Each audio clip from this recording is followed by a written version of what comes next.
welcome back. I had a good spring break. I stayed here. I didn't go anywhere. I relaxed. I did some work on it. It's a good thing. Sometimes it can be hard to, spring break is a needed thing, and yet it can be hard to re-engage. Like, where was that? What? So let me remind you where we were, and I'll tell you where we're going. So we've been talking about, we're in chapter 8, right? We're talking about Atlas, which we'll do all week long, and maybe the first day of next week or so. We'll see. It's two halves. The first half of this chapter we're almost finished with is on one electron. An atom with one electron, hydrogenic atom by definition. We're going to finish that up today and talk about p orbitals and d orbitals. Students often say to me that after this point, after the first half of this chapter, when we talk about hydrogenic atoms, all of a sudden the class changes. Because up till now we've been solving differential equations, right? Each one more complicated than the next one, and we encounter various polynomials and so forth. And you probably think that's what we're going to do all semester, is solve differential equations and talk about how they apply to chemistry. It's actually not true. They become too hard to solve after the hydrogenic atom. That's one reason we're not going to keep doing it. We will still do calculations, but it's not going to be so focused on solving Schrodinger's equation for each scenario. Part of what we've done so far is build a conceptual foundation of quantum mechanics by doing the math, by seeing some fairly simple differential equations, solving them and seeing what they imply for physics and then for chemistry. But don't be surprised now if it seems like there's a phase shift after we talk about the rest, finish our conversation about hydrogenic atoms. To remind you, the homework 6 is due tomorrow at midnight. We should have the rest of the material you need for approaching that problem set after today. So that's what anything else, comments before we start today? The problem is hard. Sorry? The problem said it's hard. I was trying to do it over there. It's gotten more mathematical, a little more involved mathematically. So I asked you on this problem set to do a couple of things. Calculate expectation values to answer the question, where's the electron? You know, what's the average position? Or the average of anything. What's the average potential energy of the electron when it's in a given state? And also to answer the question, what's the most probable distance of the electron from the nucleus? That's a different mathematical problem. That's a maximization problem. Find the maximum in a given function, the radial distribution function. A little more involved than mathematically. You're absolutely right. Yeah.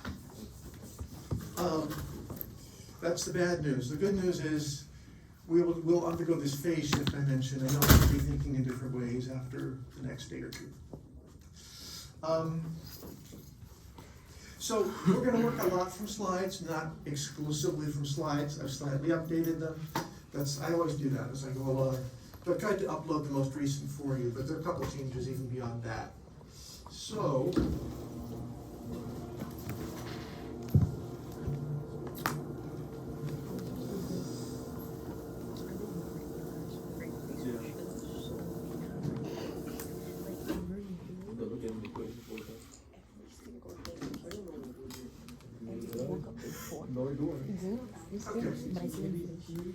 so that's what we're doing today, and let's go ahead and start.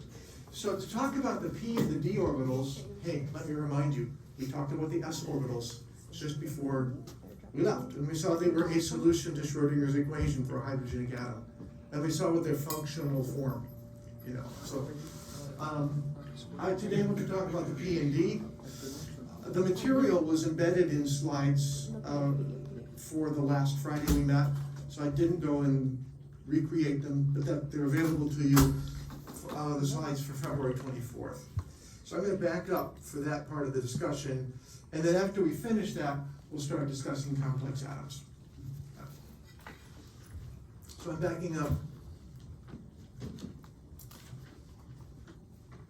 Okay, so We finished, just to remind you, the last thing we did on the 24th of February was to prove to you a certain assertion about eigenvalues and eigenfunctions. And what the assertion was that any linear combination of degenerate eigenfunctions is also an eigenfunction for a given operator with the same eigenvalue. That's a bunch of words. I actually went through the proof on the board by hand on that Friday. To get us back in gear, I've outlined it here, but I'm not going to go that slowly. I'm going to redo the proof for you, but just as a slide. Okay. But this will turn out to be important for understanding the p orbitals and the d orbitals that we usually use. Where did they come from? So the proof of the statement begins with this supposition. Suppose we have a given, in this case, Hamiltonian operator. The general theorem works for any operator, but we're interested mainly in the Hamiltonian one. So let's suppose we have two different functions, wave functions, psi1 and psi2, but they both have the same energy. That's why I just put E up there without a subscript. We call those eigenfunctions degenerate, so they're degenerate wave functions. So let's then, just for kicks, define a new wave function psi3 that is a linear combination of psi1 and psi2. Remember, linear combination just means psi1 times something plus psi2 times something. And the something is just some number. Could be complex in principle, C1 and C2. So that's fine. Now let's evaluate what we get when we operate on psi3 with H. Remember, psi3 is this linear combination of these two degenerate eigenfunctions. So what happens when we evaluate it? I'll talk this through in steps. Here I just substituted for psi3 that linear combination. Then I used the fact that H is a linear operator and rewrote this. So H operating on this is C1H on psi1 plus C2H on psi2. It's because H is a linear operator. Well, H psi1 is just E psi1, and the same thing for H psi2. So I can replace H with, which is an operator, with E, which is an eigenvalue. And I can rearrange this using algebra. And notice that's just psi3. So as a consequence, H psi3 equals E psi3. E is the same eigenvalue we had up there. So I've got, so just to back off, I've just proved what I wanted to prove. I can say it now in words. Any linear combination of two degenerate eigenfunctions of an operator is also an eigenfunction of that same operator with the same with the same eigenvalue. Typo. Okay. Questions? Okay. So last thing we did last time, why would this matter? Let's talk about p functions, p orbitals. But first, are there any questions on this?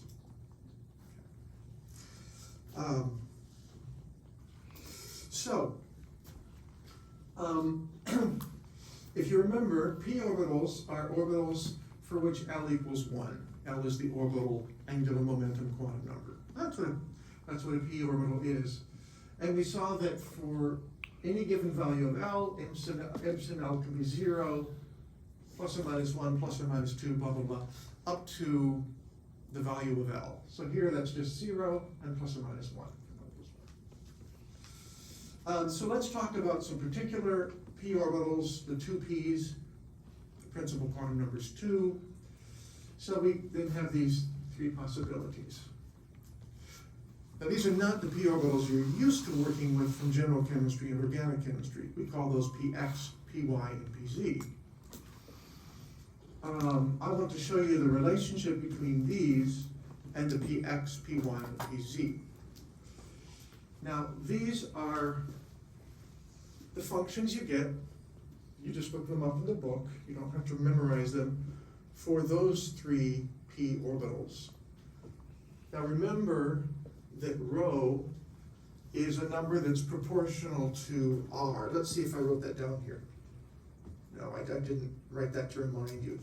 But just think of rho as r right now. I think rho is 2r over NA. ZR over NA. So it takes into account the nuclear charge and it takes into account the principal quantum number. Anyway, the reason we don't use these usually to visualize the p orbitals, px, py, and pz, is that they're complex and so they're inconvenient to think about. Essentially, that's like the major reason. It's because of this right here, which has a real part and an imaginary part. In fact, if you go back to the particle in a bead way back when, the particle in a ring, that would represent counterclockwise motion about the z-axis and this clockwise rotation. Doesn't really matter. So what are we going to do? How can we get px, py, and pz? So we're going to start with pz.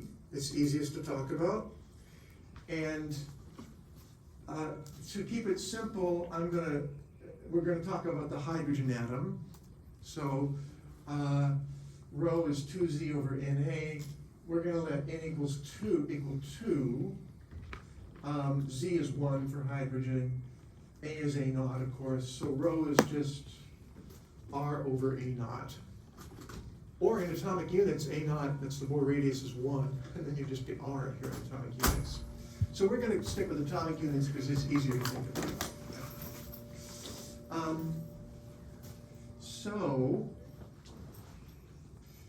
So this is what the 2p0 becomes. Okay, epsilon is 0. Some normalization constant, and I'm not going to worry about what it is, times this decaying exponential r cos theta, e to the minus r over 2.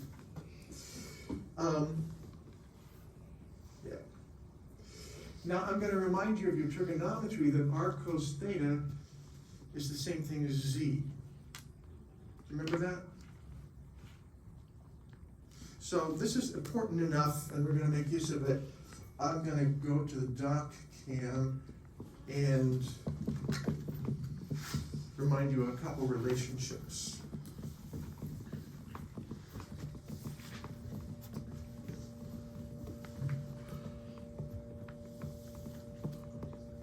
Still on spring break. It's there. There you go. There we go. Okay.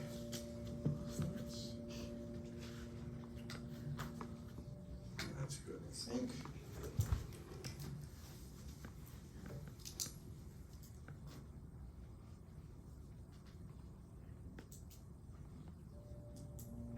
That's Z, Y, X coming out of the plane of the paper. And let's consider some particular vector in space. It has a length R. This angle, can you see it? Yeah. This angle is, of course, theta. So this length right here is going to be r cosine theta, right? And that is equal to the z component of my vector, because my vector can be written as,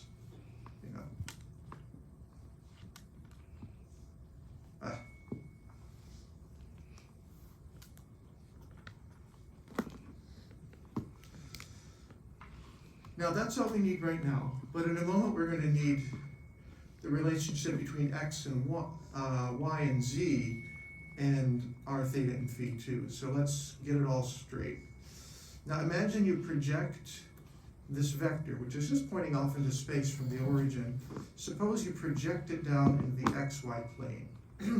So I'm going to draw a dotted line here to represent the projection of that vector into the xy plane. Now this angle we're going to call phi. Now the length of this projected vector is r sine theta. Does that make sense to you? Okay. Some basic trigonometry. So what now is the projection of the dotted vector that's in the xy plane onto the x-axis? Well, that projection is, start with the length of the vector r sine theta, and now we're talking about the cosine of phi. Wait, So that's going to be x is r sine theta cos phi, and y is r sine theta sine phi. Yeah. Could you go over x? Ooh. Could you go over x? The reasoning for x being sine theta, cosine theta. Sure. So the length of this vector is r sine theta. Yeah. You see that? Okay, so this vector has two projections. One is onto the z-axis, that length is r cos theta, and the other is directly into the plane, and that is r sine theta. Now to figure out x and y, we think now about the dotted line, the dotted one, the dotted vector that's in the xy plane. Okay, so its x projection is r sine theta cos phi, and y r sine theta sine phi.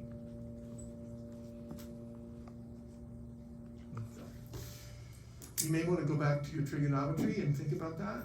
Okay, but those three relationships will all be important.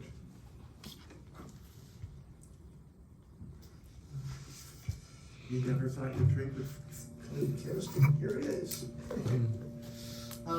So notice that I can write this 2p0 as r cos theta. Yeah, and so for the purpose of analyzing what the orbital looks like, I'm going to use mixed coordinates. Mixed means some Cartesian, that's the z, and some from the spherical polar coordinates, and that's the r part. It's really from. So we call those mixed coordinates, and they're actually helpful here. Yeah, there we go. Now, because that is a z, we have another name for this orbital, and that's the 2pz. So your old friend, the 2pz, is the same thing as the 2p0. So M sub L is defined for the 2pz. M sub L is, I ask you, what's the value of M sub L? M sub L. It is zero by definition, right? That's what the subscript 0 means. Now, if I were to visualize this, that's what it would look like. If that function visualized looks like this, which of course looks like your old friend, the P orbital. the p orbital. Now, in case that's not obvious to you, let me show you why it's true. And I'm going to go right back to here, to the doc cam.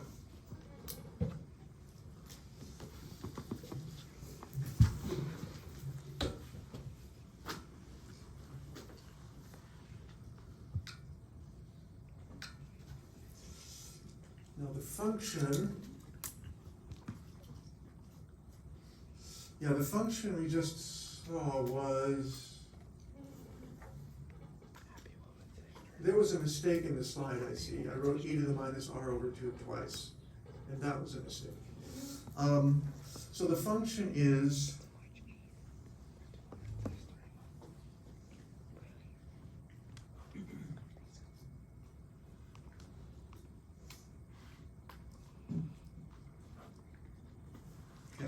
and I'm claiming to you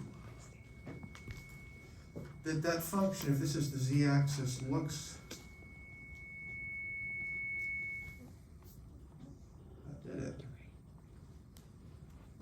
like that, with the orbital being plus up there and minus down there. Why is this true? First of all, notice that unless z is 0, this function is never 0, right? R can have any value, you can be as far as you want from the nucleus, you're never quite at 0, right?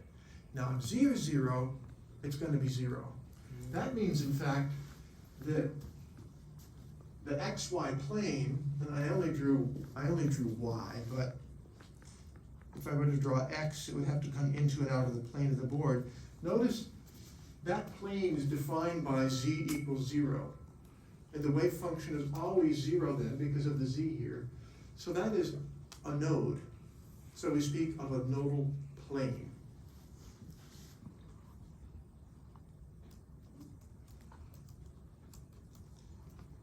It's defined by Z equals 0.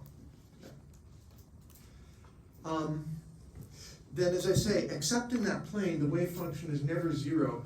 So you might ask, how can we possibly draw this shape? The electron does not actually have to be within this. But we draw the shape so as to enclose some particular percentage of the electron density. Yes, I'm depicting psi, but we draw the psi so as to enclose some percentage of the electron density so I can look at it. The value we usually use is 90%, but some people like 80%, just gets a little smaller that way. So we got the contours, but what this is showing is the region in space where the wave function is fairly large. That's what it's showing you. Now, one thing we know, you'll notice that the wave, the maximum value of R that is enclosed is that length, or that length, right? That's because, notice that psi gets small as R gets large. And that's because the exponential is a decaying function. So that much makes sense, right? Now why does this have the shape it does? Notice that psi gets large as Z gets large, and psi gets small as Z gets small. Let's think about a particular value of R, and I'm going to draw this in red now. A particular value of R on my piece of paper is going to look like a circle, right? That's for some fixed R, whatever it is. Now, remember what R is. I'll put it down here.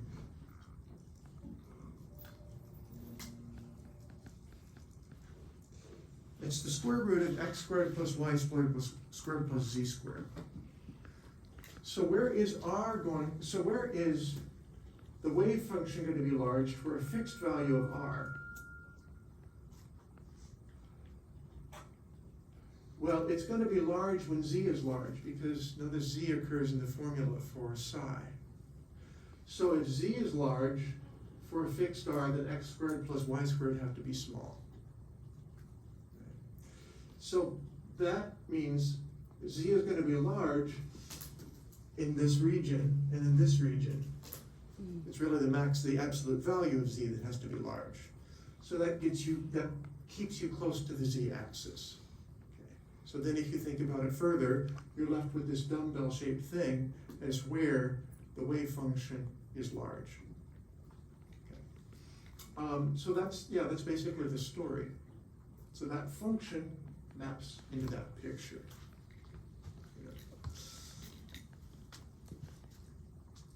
Questions?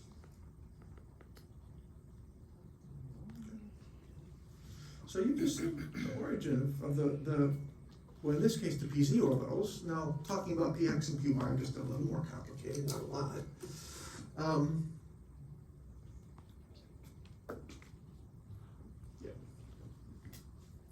So this depicts, before we go to we stick with the 2PZ, this depicts the nodal plane.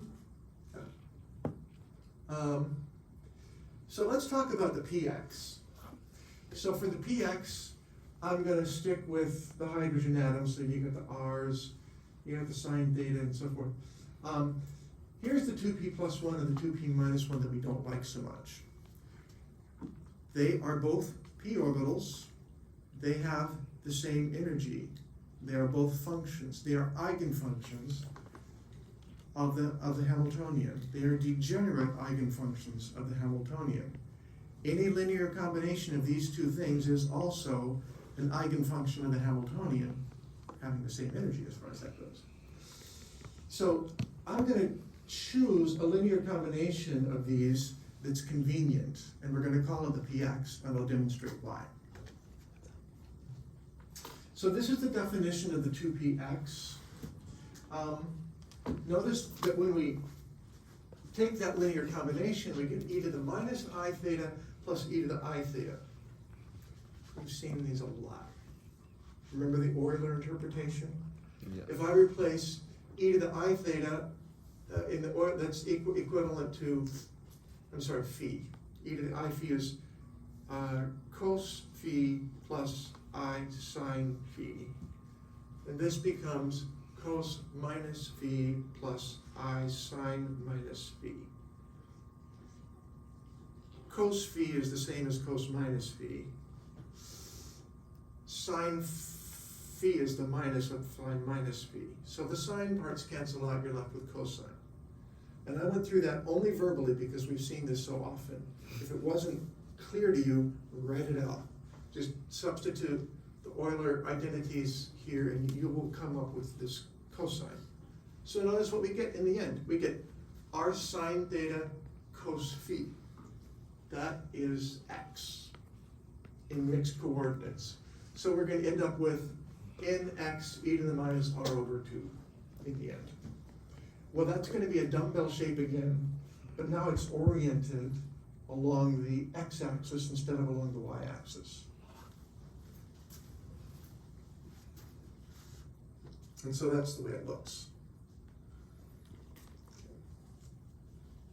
And then we have a nodal plane again. The nodal plane is now the yz plane. That's defined by x equals 0. Whenever x equals 0, the wave function is 0. It's a node, it's a planar node, because we're talking about a three-dimensional function, and therefore the nodes are two-dimensional objects. They can be, they're surfaces of some sort. Questions? Okay. Now, one curious thing about the 2px, let me ask you the question. What is the value of m sub l for the 2px? It's a trick question, by the way. X. X.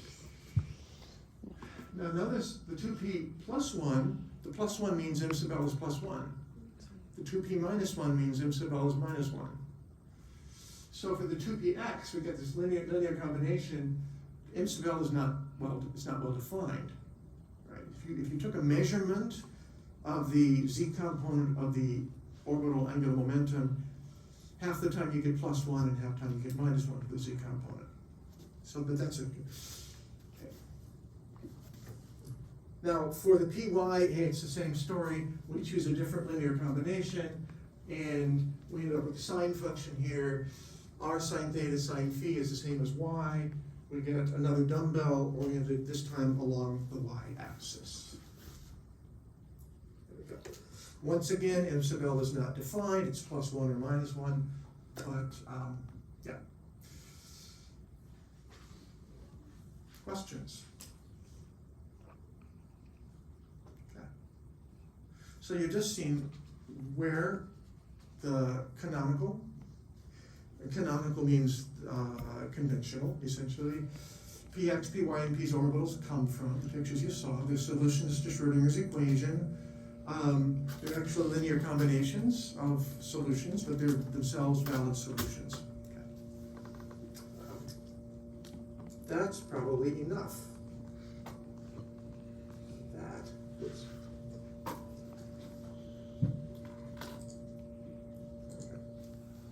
Okay. There's the nodal plane, you can see, defined by y equals 0. Notice, by the way, that the little subscript tells you what the nodal plane is. You look at the subscript and say that equals 0, that tells you the nodal plane. So for the py, when y is 0, the wave function is 0, so that's the nodal plane. Same idea for px and pz. There they are all together.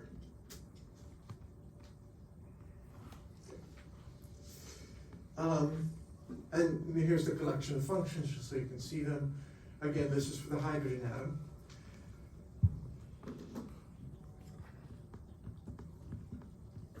And now another point I want to make, and let me back up for a second. I want to tell you why I'm bothering with this point before I make it. If we think of neon, ground state neon, and the electron configuration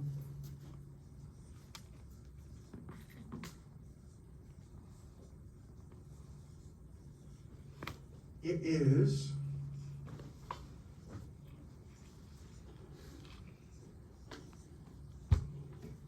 and notice that we have the P subshell, the 2p subshell is filled. 6 electrons is all you can put into it. Of course, the 1s subshell is also filled as well as the 2s. And we're going to see later on that that leads to some simplification. Remember, P means that L equals 1, so there's some orbital angular momentum for each electron in that shell. There's a convenient thing though.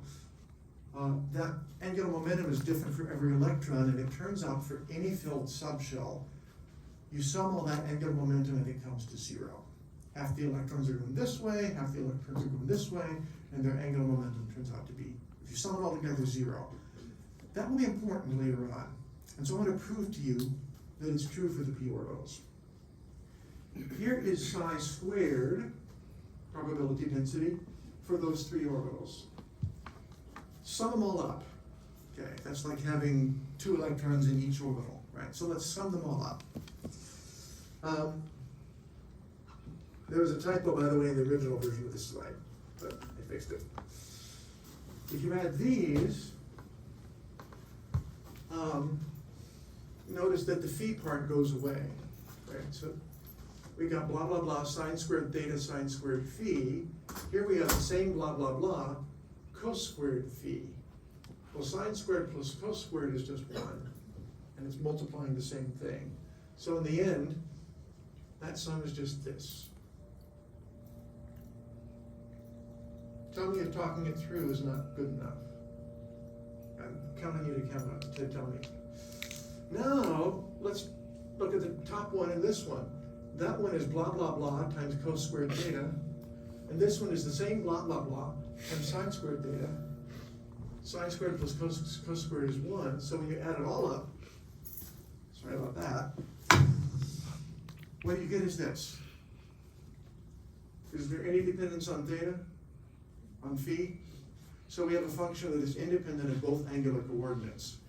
So if you were to plot that resulting function of adding all of those 3 filled orbitals together, it has no angular dependence, and it looks like a sphere. And has no net angular momentum from all that sum. So take home to remember is that the net orbital angular momentum for any filled subshell is 0. It's going to be really convenient to know that. Okay.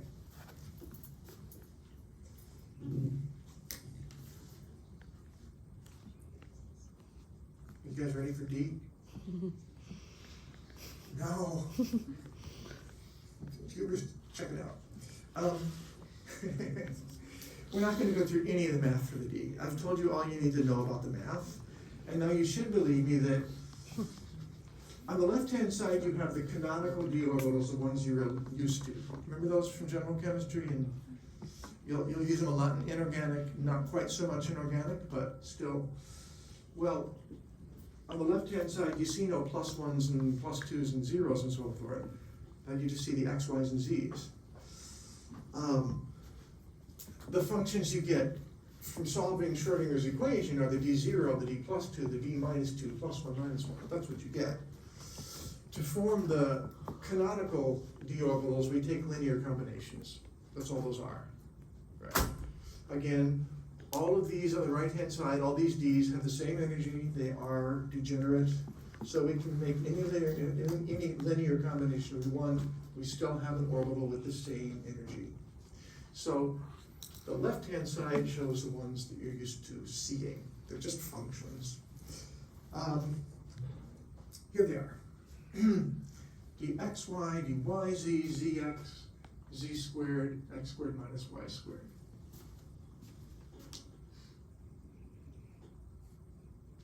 Now, I do want to talk about the nodes.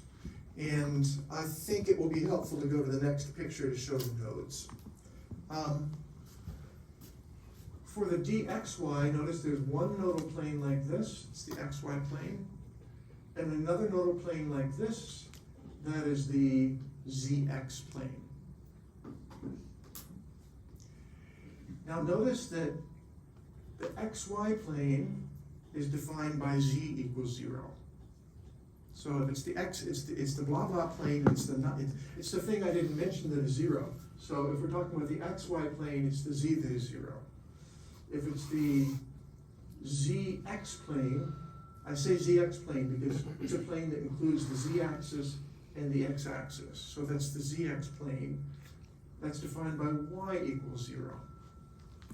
So the subscripts were designed, well, first they come right out of that trigonometric analysis I told you about. But also, whenever either of these two things is 0, you have a nodal plane. So y equals 0, that's the zx plane. Z equals 0, that's the xy plane. So those subscripts tell you the nodal planes. That's pretty cool. Same idea applies here, same idea applies here. Okay. Now what about this guy?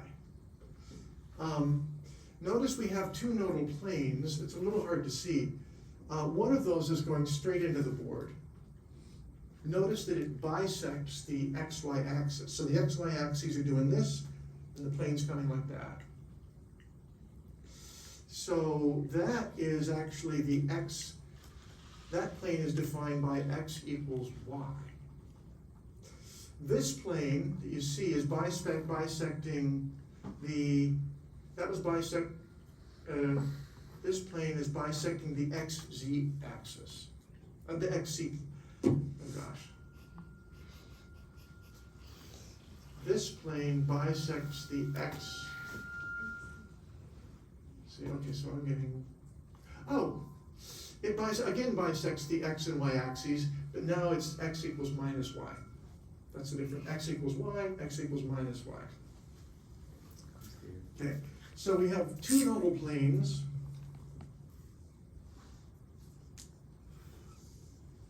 One defined by x equals y, one defined by x equals minus y. It's called the x squared minus y squared. Can anybody postulate now why it would have the name it does? Yeah. Those, whenever x squared minus y squared equals 0 is when either of those is true. That's exactly right. X squared minus y squared equals 0. Well, x squared minus y squared is x plus y times x minus y.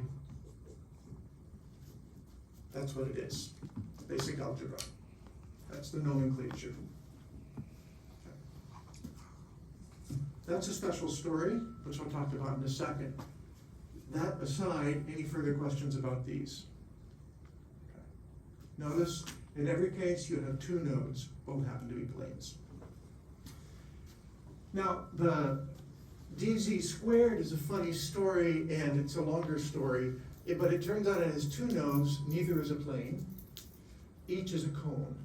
So one of those nodes is this cone.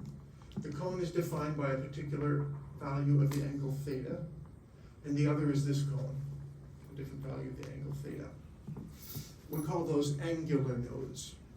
Actually, you can almost talk about the nodal planes as angular nodes too, where the angle happens to be 90 degrees, but we say nodal plane or angular node. Where did that come from? Kind of a long story.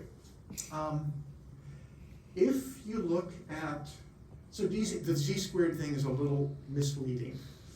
In the function for that orbital, you have r squared times 3 cos squared theta minus 1. You'll find it in the functional form. It's times a decaying exponential and times a normalization constant. How can that possibly be equal to 0?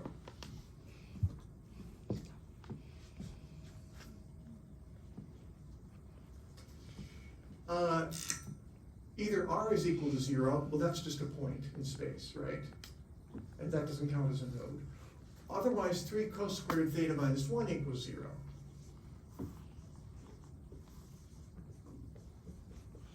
Well, that means that theta is plus or minus the square root 1 over the square root of 3 radians.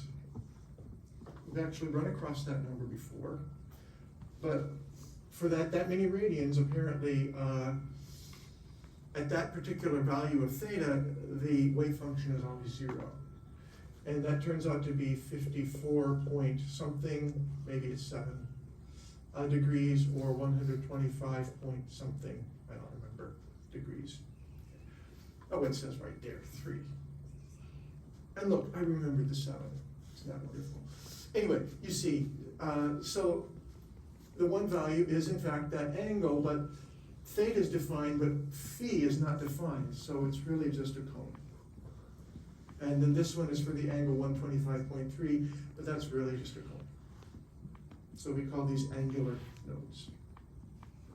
Should that be inverse cosine of that? Sorry? Should it be inverse cosine of that, or? Yeah, you're absolutely right. You're absolutely right.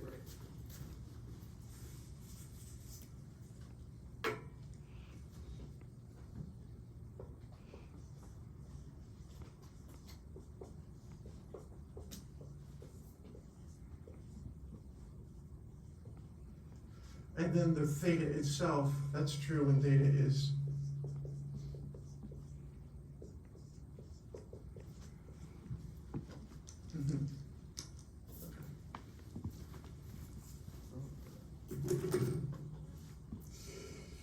So, in other words, z squared is really short for 3z squared minus r squared. They just suppress that, all the rest of it, because it's inconvenient. That's really what it means. We've finished the hydrogenic atoms now. I wanted you to see the orbitals and where they came from. Questions?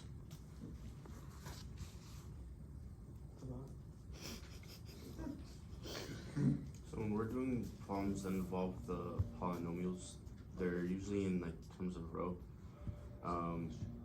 Would it be alright to kind of like approximate it and say it's R? Or would you want us to put in what row is defined as? I guess it depends on how the question is worded. So if the question does not tell you what the nuclear charge is, you really have, or what the value of the principal quantum number is, you really have to leave it as rho.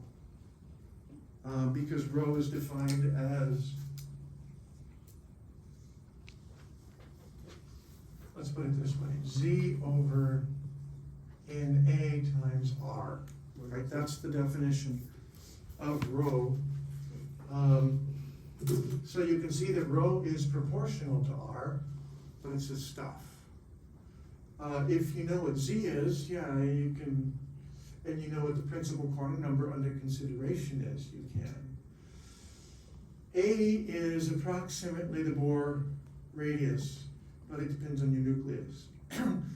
A is exactly the Bohr radius if the nucleus is infinitely massive. So, Wait, what?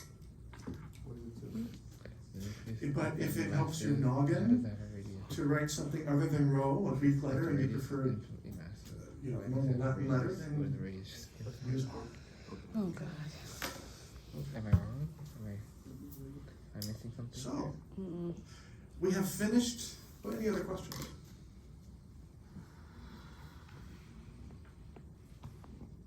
Our brains are melted. Melted. It's spring break. That means that thought is flowing fluidly, right? We haven't. What more could you ask for? We haven't thought this hard. In a week. You know, set it aside and come and think about it again tomorrow. The point of it all was the end point, the concept. Where do the px, py, and z come from? And the filled orbitals have zero net angular momentum. Those are like key take-homes. And where that came from, the very general fact that any linear combination of degenerate eigenfunctions is also an eigenfunction. Those are kind of the, and the rest is trigonometry. And once you see it once, that's all you need to do. Okay. So I will slowly erase the little I've written. because we're gonna make a big transition now and talk about complex atoms. We'll need to stream it over here.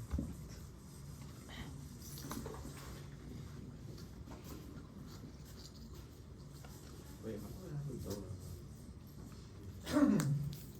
Like, what? Where's the donut?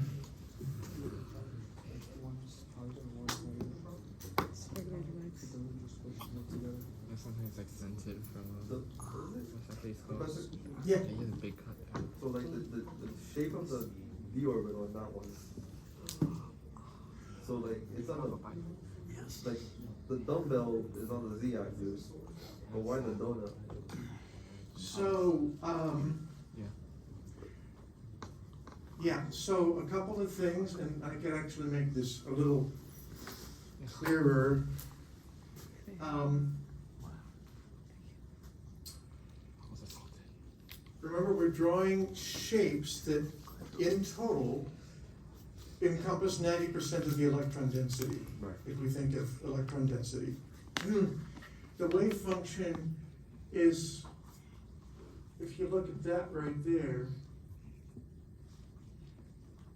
well, there's, the wave function has another part, and that's, so the wave function, I'm afraid I'm gonna be oversimplifying it, but let me, because I'm not looking it up, but this is the important part.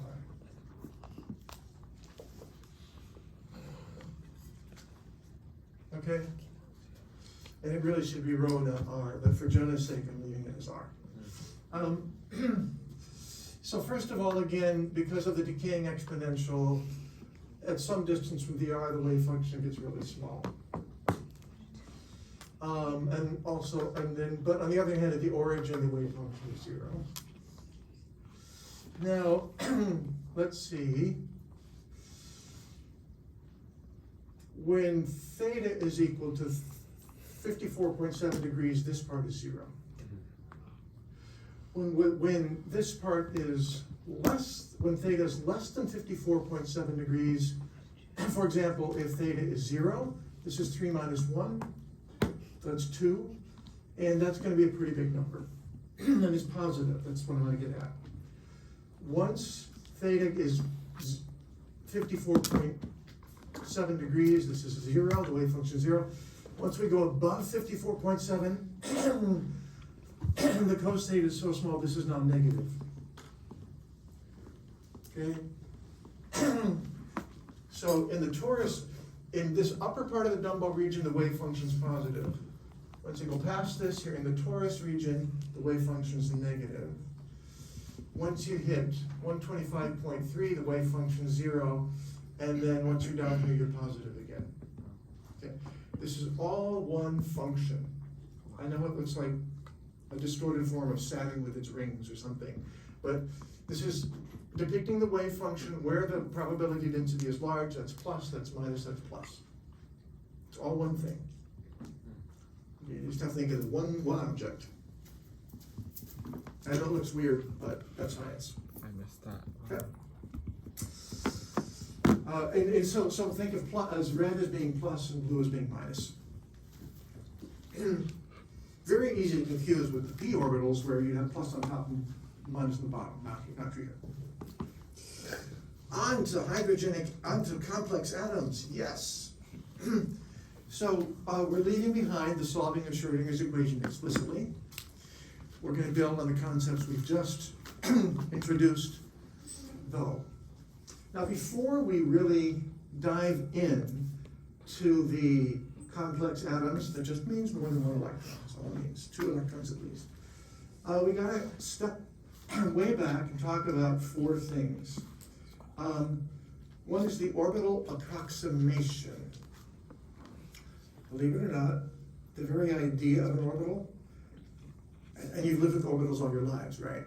Virtually all your lives. S orbitals, P orbitals, is based on, except in hydrogenic atoms, is based on an approximation. The very notion of it, very useful, based on approximation. I just want to tell you what it is, so you're informed chemist. You know that electrons have spin, but maybe you don't know why you know that. know it very deeply. So we're gonna talk about a particular experiment that demonstrates that electrons have a property called spin. Then we're gonna talk about the Pauli exclusion principle. It actually comes from a much more general principle. Anybody remember what the Pauli exclusion principle is? Anybody tell me? 1 orbital per, 1 electron per orbital, if possible, and then they start. Right, so one orbital can have 2 electrons and no more, and they have to have opposite spin, one up, one down. Can't put more than 2 electrons into one orbital, and they have to have opposite spins. We call those paired spins. Where did that come from? It came from a much more general principle called the Pauli principle without the exclusion bit. Much more general and very important. So we have to talk about that. And then shielding, which is a notion that you learned in general chemistry. We have to talk about that too, in order to understand the periodic table. So we're going to take a little time to talk about those 4 things one by one, and then we'll put them together. First of all, the orbital approximation. So, okay, brass tacks, or whatever. Here's a helium atom, which is the simplest complex atom you can imagine. Well, I guess H minus would be a complex atom too, but it's got 1 nucleus and 2 electrons. We're going to just imagine that the nucleus is stationary. The electrons are so much faster moving. It's a pretty good approximation. We're going to use it for now. But the electrons certainly are moving with respect to the nucleus. And there are my 2 electrons. We're going to label one of them 1 and the other 2. And so we now have 2 distances we need to think about, R1 and R2, nucleus to each electron. And of course, then we also have the distance between the 2 electrons that we have to think about. Now, we would of course begin, if we really were going to solve Schrodinger's equation, by defining the equation, setting up the Hamiltonian operator. So what is the Hamiltonian operator? There it is. So, a couple things about it. I know, I said no more math, it's not quite true, but we're not going to solve Schrodinger's equation. But you do need to understand the form of this operator. So the wave function depends on both electrons. So R1 is a vector that describes where in space electron 1 is relative to the nucleus. R2 is the same thing for electron 2. So we got 5 terms here. Can anybody tell me what this term is representing? I remember this. I just can't recall. Or It's a kind of, it's the operator for a certain portion of the total energy. What portion would that be? Oh, so kinetic. Kinetic energy, exactly right, of what? The first electron, Which electron? the one you labeled 1. Yes, exactly. So the one, this is the Laplacian, which is equivalent to the second derivative with respect to x, plus the second derivative with respect to y, plus the second derivative with respect to z. Or rewrite it in spherical polar coordinates, it doesn't matter, it's the 3 coordinates of electron 1. So this, and that's the mass of the electron. This is the kinetic energy of electron 1, and that's the kinetic energy of electron 2. It's the operator for those things. What's that the operator for? potential energy. Potential energy, exactly, of what? Operating one. Of operator of the electron 1. Electron, it's a potential energy associated with electron 1, but what is that potential energy of? Some interaction. Electron 1 with what? With the nucleus, attractive, right? So Negative charge to plus charge. So this is a negative term because it's a negative potential energy. It's very favorable, right? Now the 2 looks funny, but that's because the nuclear charge is +2, the electron charge is -1. Actually, the nuclear charge is +2e, and the electron charge is -1e. So in total, it's -2e squared. That's the product of the 2 charges. So that's the potential energy of attraction of electron 1 for the nucleus. This is the same thing for electron 2 for the nucleus. It's potential energy of attraction. You know, I could write down an atom with 5 different electrons now, and you know pretty much what to write. Each electron has a kinetic energy, each electron is directed to the nucleus. You can write all the terms down. Now, what's that? I'm guessing the repulsion between the two electrons. Exactly. That's the inter-electron repulsion. It's plus. You've got the R12. That's the Hamiltonian. If you can, then you just say H psi equals E psi, and you turn a crank and you solve it and you get your solution. But it's hard. It's hard. Not like my exam. Now there is, I should tell you that there's one term that is a bugaboo. That is the bugaboo. Can anybody guess why it's the bugaboo? It's the forces between both electrons. R12. They change. How many coordinates, how many electrons are referred to here? Just one. Yes. Here? Just one. One. So yeah, each electron has 3 coordinates, but all those terms only depend on 1 electron. This term depends on 2. So, you know, and that introduces a major problem. Makes it hard to solve. In fact, because of the quote-unquote 3-body problem in physics, as soon as you have 3 bodies interacting, there is no analytical solution. We can solve this, but only with approximate methods. And that's the issue right there. Now, before I go further, I want to show you one more general theorem. Notice that if we were to ignore, well, I want to split up my Hamiltonian. I'll call this part H1. It's the kinetic energy of electron 1 plus the potential energy of electron 1 from interaction with the nucleus. This is H2. Notice that H1 only depends on the coordinates of electron 1. H2 only on those of electron 2. If that's all we had, and we did not have this, then H would be H1 plus H2. Right? And if that's the case, we say that the Hamiltonian is separable. And if the Hamiltonian is separable, then the differential equation can be solved by separation of variables. And I want to prove that to you.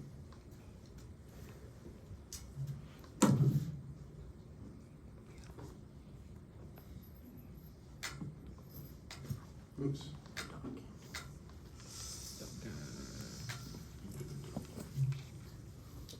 So I want to show you something very general. Suppose that some Hamiltonian, can be written, let me write it differently.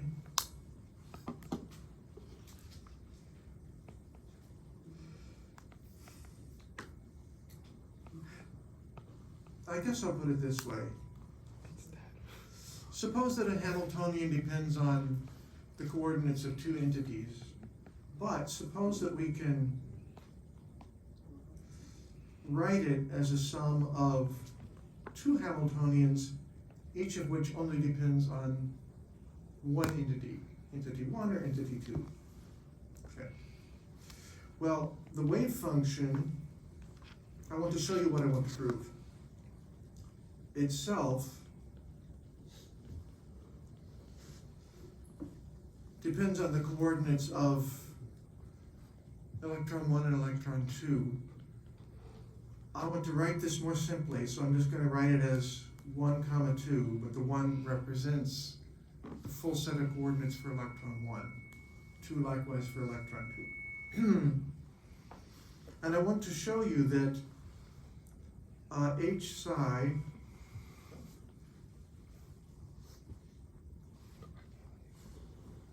in this case can be written as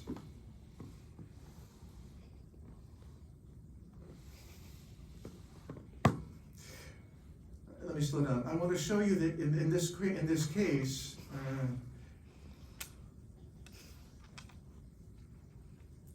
that is Schrodinger's equation. I want to show you it's separable into 2 equations.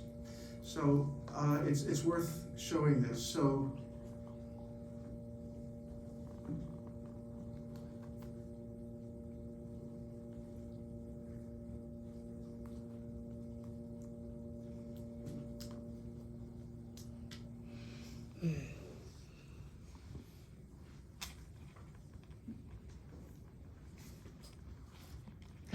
Now, I'm gonna assume for a moment that I can separate variables. So if I can separate variables, then psi itself can be written as some function, I'll still call it psi, that depends only on electron 1 times another psi that depends only on electron 2. Let me assume that that's the case.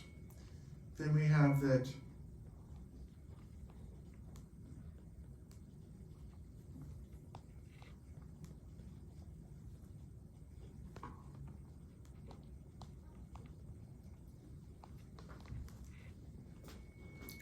on the left-hand side we have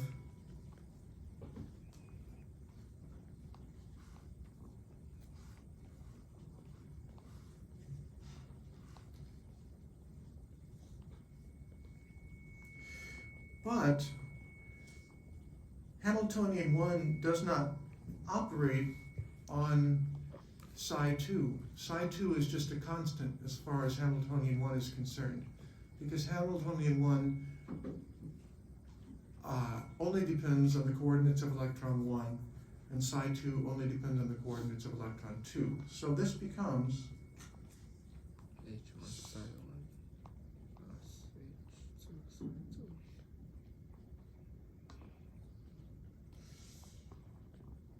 sorry, that's psi 1, H2, psi 2.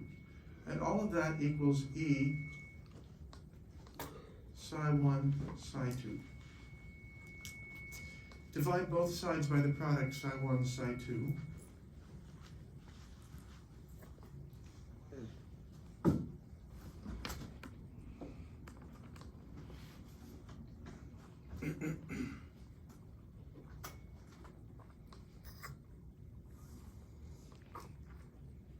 I've separated variables. That has to be a constant, because if we vary the coordinates of electron 1, that has no influence on this term and no influence on this term. So this must be constant. Let's call the constant E1. Likewise, this has to be a constant, call it E2. So what you get is that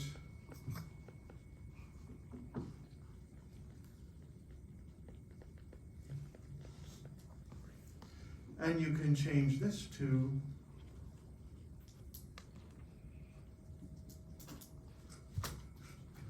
this is now Schrödinger's equation for a hydrogenic atom, because psi 1 only depends on electron 1. QED. Now we have a name for, this is a 1 electron function.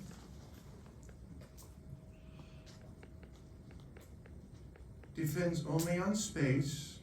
We haven't talked about spin yet. We call such a function an orbital. That's what the name orbital means. It's a spatial function for an electron. So what we are saying is that if the Hamiltonian is separable, then the wave function is separable into two 1 electron functions.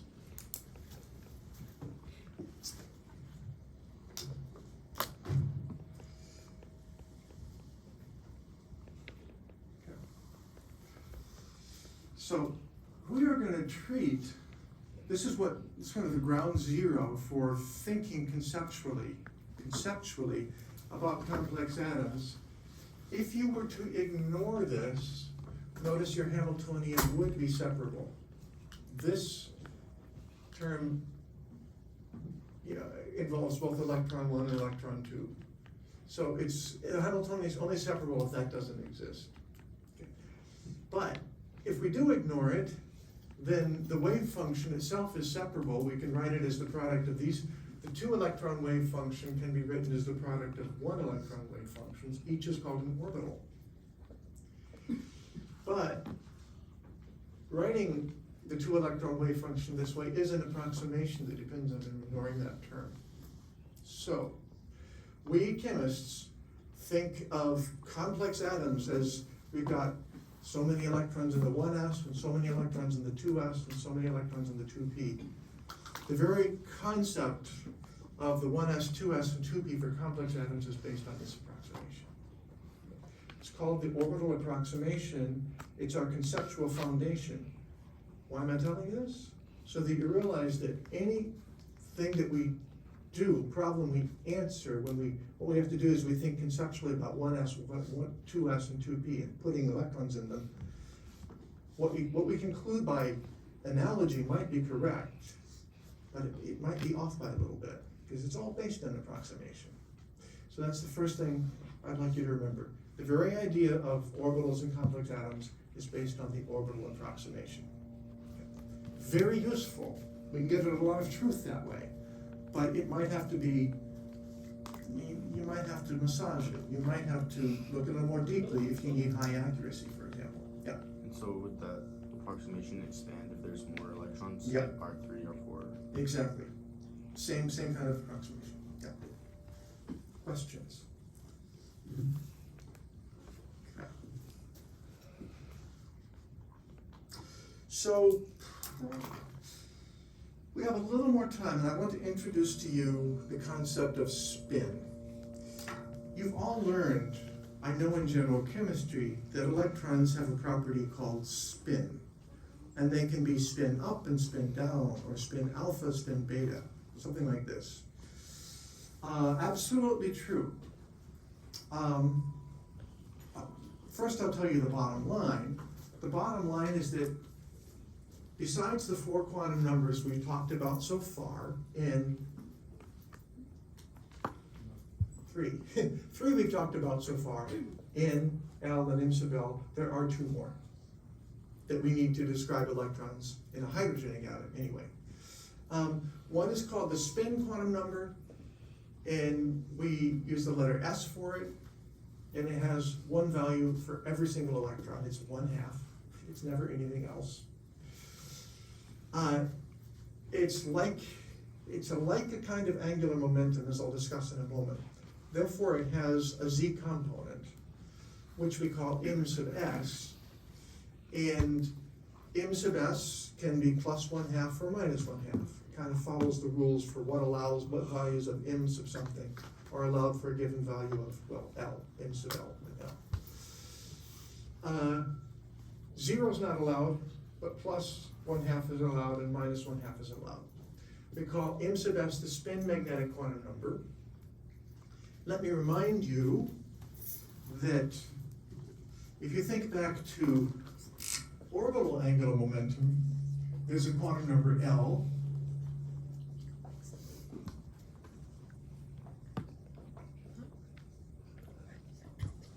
Orbital angular momentum. And orbital angular momentum can be so that the magnitude of the orbital angular momentum is the magnitude of it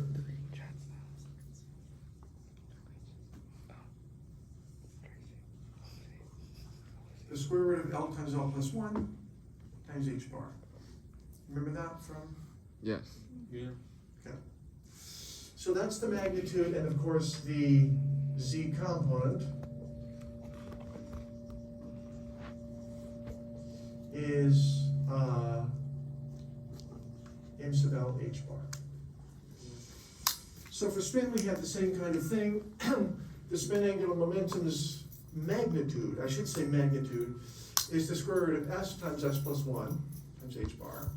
Well, s is 1/2, so that turns into radical 3 over 2 h bar. And the z component is then plus or minus 1/2 h bar. Now, how do we know there is something called spin?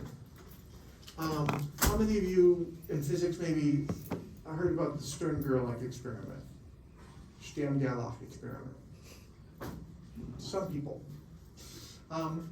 So let me tell you about this experiment.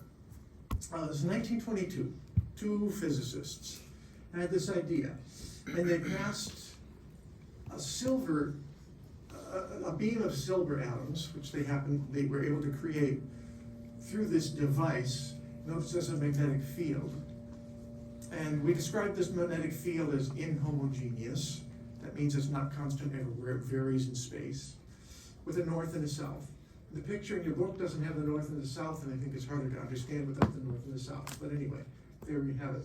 So you got the beam passing through this magnetic field, and what was observed is that the beam split apart.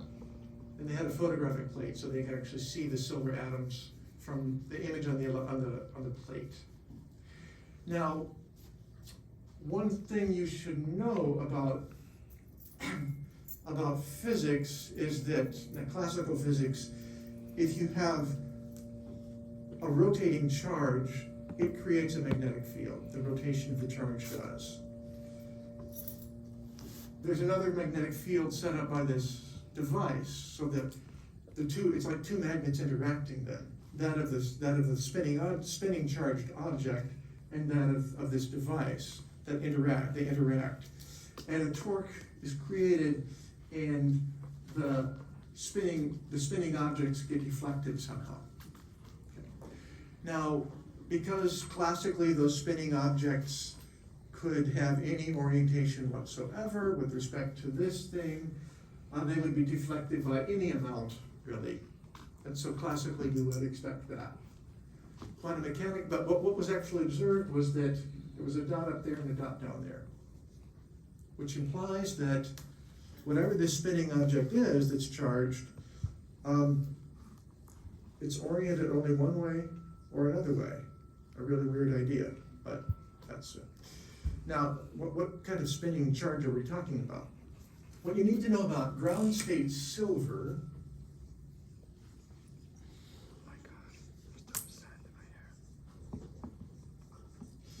is its electron configuration.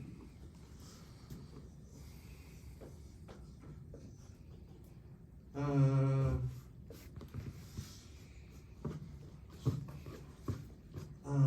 think it's 4d10 5s1. Let me double check.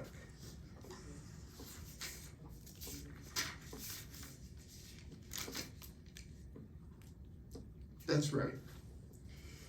Make that clearer. 4d10 5s1. Right. This is a filled subshell, right? The d10. Correct. The electrons, of course, are charged particles, so they could potentially be responsible for this deflection. They're rotating around the nucleus, right, with some orbital angular momentum. However, this is a filled subshell. It has no net orbital angular momentum. That's why I told you about that stuff at the beginning of the class. This is an unpaired electron in an S subshell. The S subshell is not filled, but there is no orbital angular momentum, right? Because S is L equals 0. So it looked as if this lone electron is probably responsible for that deflection, but it can't come from the orbital, because the electron's charged, but it can't come from the orbital motion of the electron. That orbital angular momentum is 0. So it was postulated that what was going on was the electron was spinning.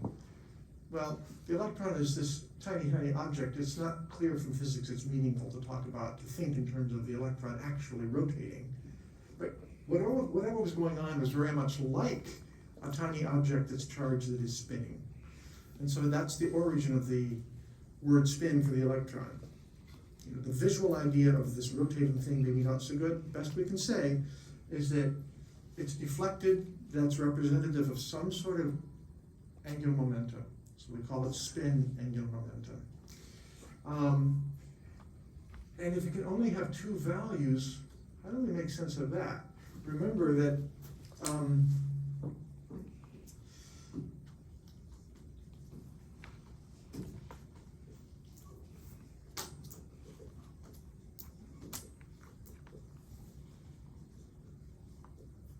if we think of L and M sub L by analogy, which is orbital angular momentum, not at play here, but just by analogy, if L is 0, M is 0, right? So we should get 1 dot.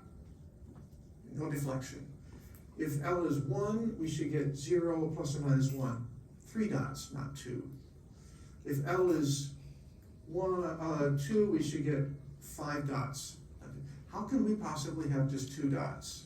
Well, if this new thing, we'll call it S, has a value of 1/2,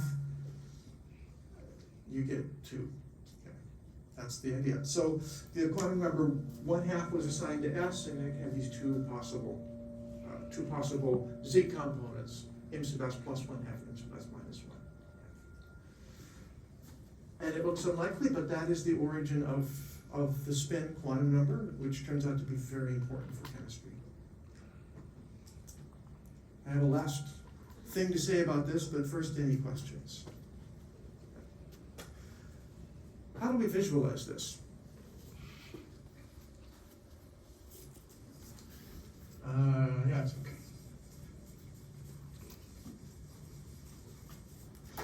Well, we could draw a vector model, right? So we've got a z-axis. There's an x and a y, but I'll just draw one of them. And the length of our vector is going to be the magnitude of the angular momentum, right? And the z component will let it to be 1/2. So this will be radical 3 over 2h bar. So we have to draw a vector whose length, I'll call that r, is radical 3 over 2, right? Radical 3 over 2h bar, and whose z component is 1/2 h bar.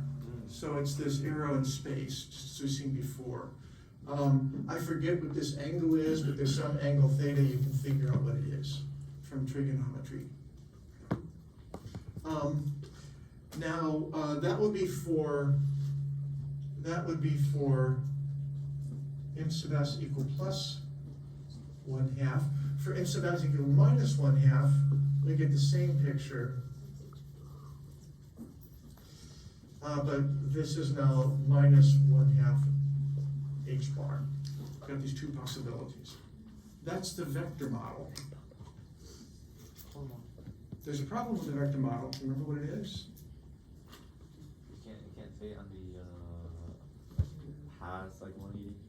Space quantization. You cannot specify simultaneously the z and the x and the y components. And this is suggesting, if we let this be the x-axis, suggests that you know the z component and the x component at the same time. But you can't possibly. And so a better model would be this, the cone model, and this would be m sub s is plus 1/2, m sub s equals minus 1/2. Let me just say, yeah, I want to say one thing. So we have, if m sub s is plus 1/2, we call the atom up, or we'll use the up arrow, the up half arrow, or we'll call it alpha. Oh. And if m sub s is minus 1/2, we'll say it's a down electron, or we'll write a down arrow, or we'll call it beta. So that's what's going on when you write 1s2 and you do a, this is in the way, isn't it? 1s2 when you write my orbital 1 up and 1 down. It's 1 alpha and 1 beta. So what we did today was I showed you where the canonical orbitals come from. The px, the py, the pz, and also the d's, based on this idea of degeneracy of orbitals and linear combinations. We started that. So I hope that you appreciate now that those come from Schrodinger's solving the equation for hydrogen gas. Then to approach complex atoms, a big step forward, we're going to get conceptual for a while. And I begin by talking about the orbital approximation, just to let you know its approximation. A few people left the room, came back. I'm guessing that was a little off into the clouds, or it was obvious, one of the two things. I'm not sure which it was. But just remember that the very idea of orbitals in complex atoms is based on this approximation. We're going to use it, system part failed. Then I introduced the notion of span. Okay. We have two more of these major conceptual topics, and then we'll get specific about complex atoms.